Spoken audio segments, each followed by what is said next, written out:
Olá, muito boa tarde a você, conectado aqui pelo site Notícias Agrícolas. Está no ar mais um boletim de mercado para a gente entender o que está acontecendo aí lá na Bolsa de Chicago e, consequentemente, aqui no Brasil com a precificação da soja. Quem nos ajuda nesse entendimento é o meu amigo Aaron Edward. Está aqui comigo já no telão. Seja bem-vindo, viu, Aaron? Obrigado mais uma vez por nos ajudar a entender o mercado numa semana pesada aí para a soja, né, Aaron?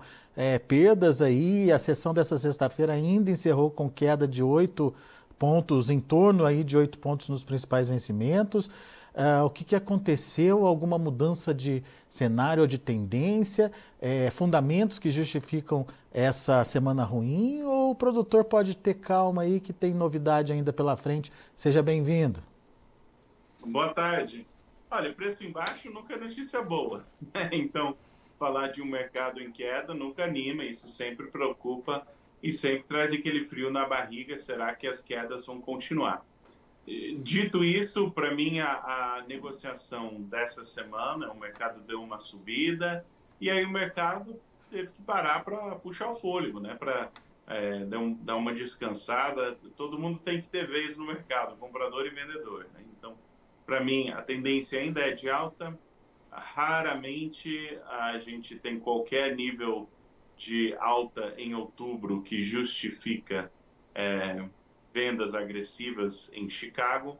Então, para mim, a gente tem um mercado que caiu, que deve, eu acredito, achar uma sustentação muito em breve. E provavelmente, eu acho o cenário mais provável que a gente tenha o Chicago novamente trabalhando lateralizado e para cima ao longo de outubro. Isso é uma negociação muito normal para o mês de outubro e eu não vejo motivo desse ano ser diferente disso. Aaron, então vamos entender essa sua percepção. O que você está vendo aí no mercado que justifica essa tendência, né? Porque a grande preocupação, pelo menos no que a gente acompanhou ao longo da semana, é da volta das chuvas no Brasil e aparentemente os modelos climáticos estão convergindo para isso, e o avanço da colheita aí nos Estados Unidos e talvez aí a necessidade de vender soja no mercado, fazendo aí uma concentração de oferta. O que supera essas duas questões aí, na sua opinião? Perfeito. Em primeiro lugar, essas narrativas não estão erradas, tá? Então, isso explica a queda dessa semana. E falando sobre clima, começou o período de plantio no Brasil, começou o famoso weather market, mercado climático, só que agora focado no hemisfério sul. Então, especialmente a soja vai estar muito sensível ao clima e nós estamos no comecinho, né, nos primeiros passos da safra 24-25 de soja, e o clima vai afetar nas próximas, até garantir a safra, mas pelo menos aí umas 5 a 15 semanas a gente deve ter um mercado climático bastante, digamos, animador. O preço é feito por compradores e vendedores. Então, nós ainda temos uma longa jornada antes de garantir a safra brasileira. Então, o mercado climático costuma trazer arrancadas de altas, oportunidades de alta. Nós vimos um pouquinho de seca trazer uma arrancada de alta, seguido de previsão de chuva, trazer pressão de venda, mas dificilmente nós vamos ter o clima perfeito entre agora e quando garantir a safra do Brasil. Então deve ter outra rodada de notícias. Quem que vai vender esse mercado? O produtor norte-americano não está muito animado com o preço. Talvez nós achamos um teto de pressão de venda no patamar que nós tivemos aí no meio da semana, né, dia 2. Talvez esse é um novo patamar de preço que o produtor norte-americano vai vender, Que mas foi quanto, certamente Aaron? não é um preço muito animador. Só para a gente pontuar, esse teto de pressão de venda foi quanto? Ao nível, teria que ver contrato a contrato, né? Mas foi, Em média, né? de cabeça, eu não vou lembrar. Ah, teria que ver o preço da alta, né? No dia da alta Tá. ah, dessa semana. Mas eu, pessoalmente, eu não acho que essa foi a alta que foi um teto. Pessoalmente, eu acho que nós estamos construindo aquela escadinha de precificação saindo da safra, como muitas vezes nós fazemos. E no Brasil, isso acontece mais no mercado físico, aqui nos Estados Unidos acontece bastante em Chicago. Então, eu acredito que nós vamos estar trabalhando com o mercado lateralizado e para cima, montando essa escadinha de recuperação de preço. Não me surpreenderia nem um pouco, em algum momento ao longo de outubro, da gente tirar as altas dessa semana e formar novas altas. Isso não me surpreenderia essa semana, porque eu não acredito que tem muito motivo ou muito ânimo para vender esse mercado agora em outubro, nem pelo produtor americano, nem pelo produtor brasileiro e nem pelo especulador. Eu estou olhando aqui o histórico da semana. A gente tem o novembro na segunda-feira, dia primeiro. Não, na segunda-feira, dia. Não, na terça-feira, dia primeiro, desculpe. 10h57 e na quarta-feira, dia 2, o novembro baixou aí, começou a baixar para 10h56. 10h57, 10h56, enfim, no dia 2 aí a gente já teve aí o início da movimentação de baixa, né? Agora, acredito que esse seja o fechamento. Salvo Isso, engano, dentro da negociação da quarta-feira, a máxima de negociação foi mais alta do que a máxima de negociação do dia primeiro. Então, a gente teve essa inversão, né? Que tentou subir, não conseguiu, aí começou a cair já, entendi. de terça para quarta. Aaron, tem outro motivo técnico que você estava me falando também, que tem a ver com média móvel e tem a ver com o posicionamento de fundos também, que te dão essa certeza aí Pois é, do o movimento positivo, especulador, né? ele sabe que normalmente você não faz as altas na safra americana. É raro você ter as altas na safra americana. Então, o que nós temos visto, na realidade, desde a segunda quinzena de julho, são os especuladores tentando sair de sua posição vendida. Mas eles não querem sair dessa posição vendida no desespero e ver todo o seu lucro sair pelas mãos. Então, eles estão tentando sair, mas eles saem, isso acrescenta pressão de compra, aí sobe demais, eles falam, não vou mais sair, cai um pouco, aí eles saem, aí sobe de novo. Então, parece para mim que o que nós temos são especuladores tentando sair de uma posição vendida, ou seja, precisando exercer pressão de compra para recomprar suas posições, e nós estamos com o mercado em tendência de alta. Então eles chegaram a um patamar que eles falaram, tá, não vou mais sair da minha posição, que o meu já vou esperar. Aí o mercado vai dar uma esfriada. Eu pessoalmente acho que a gente não vai cair até as baixas de agosto. Eu pessoalmente acho que esses especuladores vão entrar tentando cobrir suas posições logo. Não me surpreenderia ainda na primeira parte da semana que vem, mesmo se a gente tiver quedas, mas eu acho que a gente já, muito possivelmente, já vai ver esses especuladores começando a cobrir novamente suas posições na semana que vem, aproveitando esse recuo dessa semana para sair de mais posições vendidas. E se só pensar pela lógica deles, eles querem, seria melhor para eles neutralizarem sua posição vendida e daí vender de novo, né? Ter lucro na baixa, neutralizar sua posição vendida, aí assim que a safra brasileira estiver mais próximo de garantido, aí pressão de venda novamente, eles podem vender tudo de novo. Então é melhor para eles lucrar, deixar o mercado recuperar, vender de novo, lucrar de novo na queda. Mesmo se eles vão fazer isso, é interessante eles saírem no momento. Aaron, a gente viu também nessas últimas semanas aí muita interferência dos derivativos, né, na soja. Movimentação no farelo, o próprio óleo também mudando aí de patamar de preços.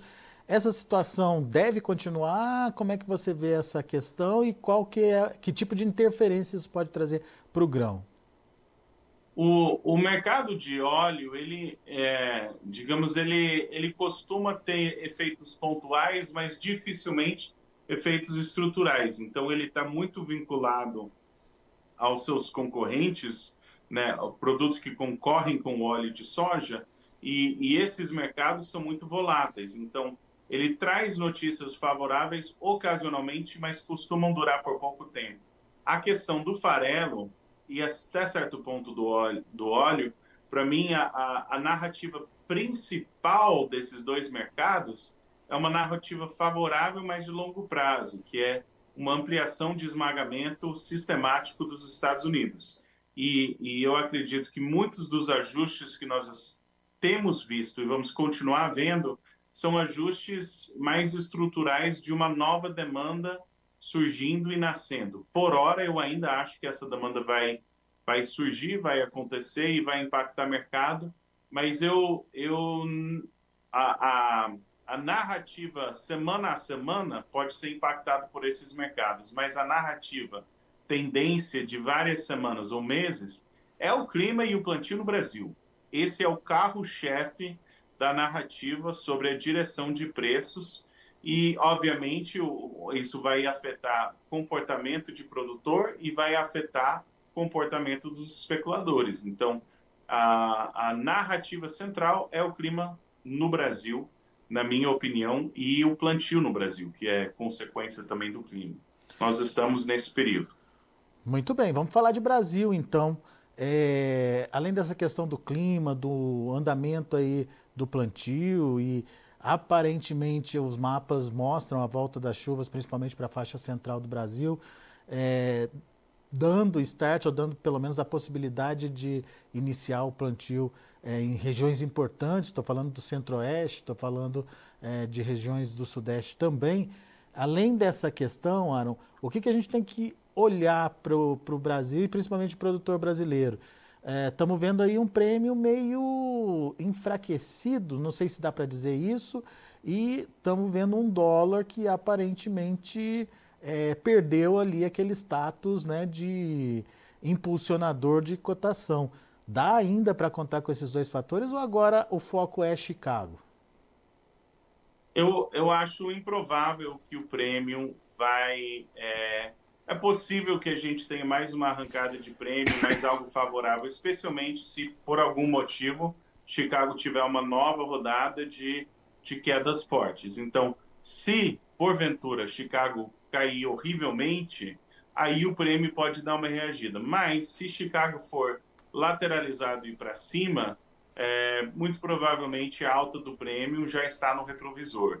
E a gente, para ter prêmio nesse patamar de novo para a safra 24-25, a gente provavelmente vai ter que passar a safra e ter ascensão lá do outro lado, daqui a 6, 9, 12 meses. Então, eu não estou muito animado ou encorajado em relação ao prêmio. Em relação ao câmbio, o câmbio vai afetar muito a tomada de decisão do produtor brasileiro. Então, se o câmbio cair, o preço em reais por saca vai sentir bastante. Eu acho que o produtor brasileiro não vai se animar muito de vender.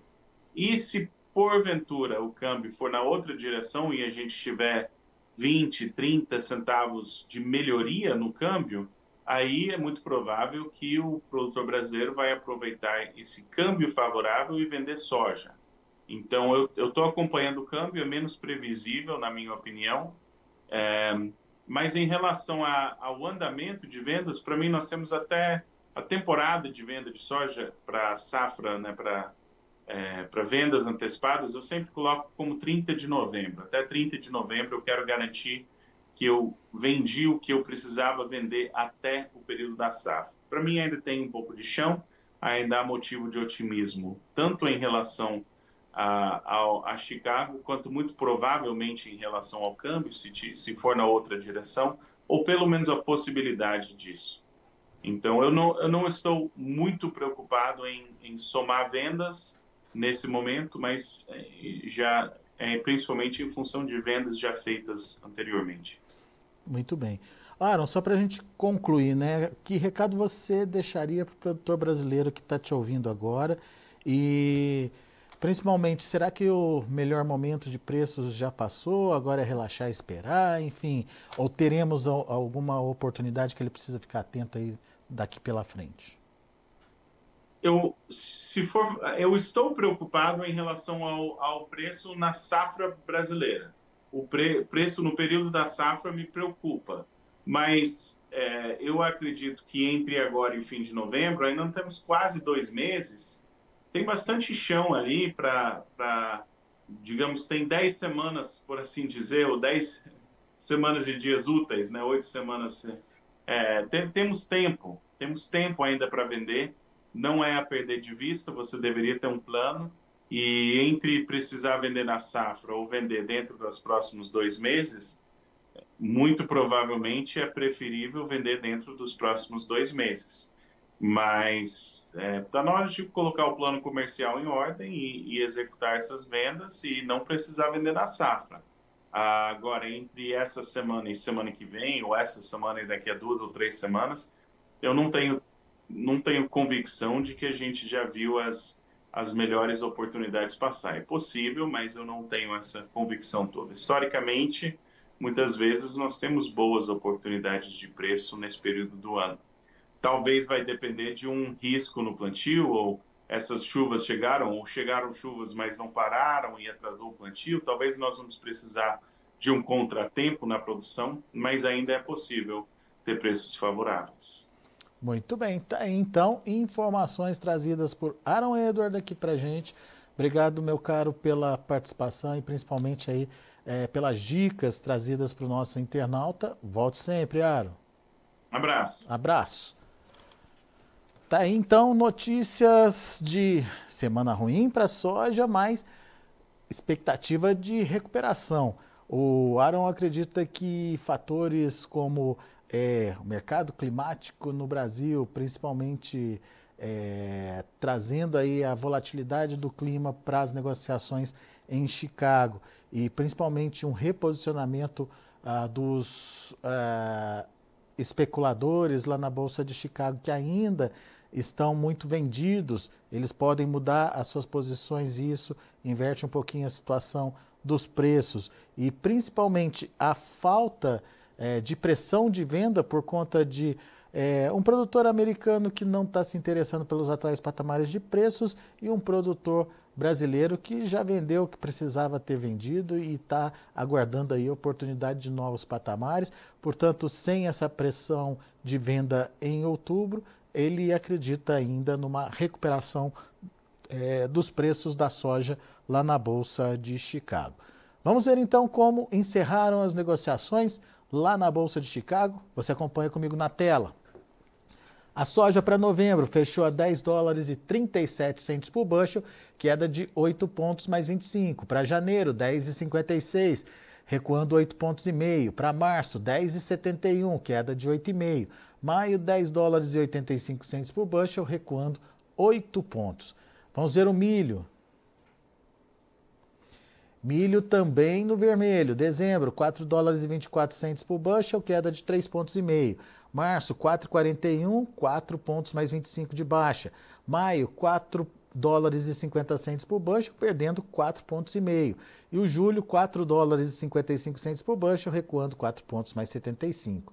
E para finalizar, a gente tem também o trigo.